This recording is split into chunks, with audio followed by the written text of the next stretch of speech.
തദ്ദേശ സ്ഥാപനങ്ങളിലേക്കുള്ള തെരഞ്ഞെടുപ്പ് മുന്നൊരുക്കത്തിനായി വിളിച്ചു ചേർത്ത പാർട്ടി നേതൃയോഗം അലങ്കോലപ്പെടുത്തിയതിന് യൂത്ത് ലീഗ് ജില്ലാ സെക്രട്ടറി അടക്കം 4 പേർക്ക് സസ്പെൻഷൻ. യൂത്ത് ലീഗ് ജില്ലാ secretary PA Shihab, youth league മുൻ ജില്ലാ president KM Azad, youth league നിയോജക മണ്ഡലം പ്രസിഡന്റ് അബു കൊട്ടാരം, മടിയൂർ ശാഖയിലെ മുസ്ലിം ലീഗ് പ്രവർത്തകൻ CM ഇബ്രാഹിംകുട്ടി എന്നിവരെയാണ് പാർട്ടി പ്രാഥമിക അംഗത്വത്തിൽ നിന്ന് മുസ്ലിം ലീഗ് സംസ്ഥാന കമ്മിറ്റി സസ്പെൻഡ് ചെയ്തത്. കോതമംഗലം മർച്ചന്റ് അസോസിയേഷൻ ഹാളിൽ ഇക്കഴിഞ്ഞ 4-ന് മുസ്ലിം ലീഗ് നിയോജക മണ്ഡലം കമ്മിറ്റിയുടെ നേതൃത്വത്തിലായിരുന്നു നേതൃയോഗം വിളിച്ചു ചേർത്തിരുന്നത്.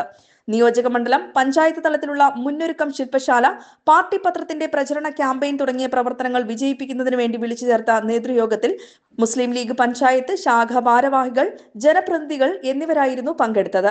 ഈ യോഗമാണ് ഒരു വിഭാഗം അലങ്കോലപ്പെടുത്തിയത്. കാപ്പ കുറ്റം ചുമത്തപ്പെട്ട 20ഓളം വരുന്ന വാടക ഗുണ്ടകളുമായി എത്തി പാർട്ടി പരിപാടി അലങ്കോലപ്പെടുത്തിയെന്നാണ് സംസ്ഥാന നേതൃത്വത്തിന് നിയോജക മണ്ഡലം കമ്മിറ്റി നൽകിയ പരാതി. യോഗം തടസ്സപ്പെടുത്തിയതിനും യോഗ ഹാളിൽ നാശനഷ്ടം വരുത്തിയതിനും കോതമംഗലം പോലീസിലും നിയോജക മണ്ഡലം കമ്മിറ്റി പരാതി നൽകിയിട്ടുണ്ട്. നിയോജക മണ്ഡലം കമ്മിറ്റി നൽകിയ പരാതിയിൽ കോതമംഗലം പോലീസ് അന്വേഷണത്തിലാണ്. സംഘടനാ തെരഞ്ഞെടുപ്പുമായി ബന്ധപ്പെട്ടുണ്ടായ തർക്കങ്ങളാണ് അനിഷ്ട സംഭവങ്ങൾക്ക് കാരണമായത്. News desk KCV news.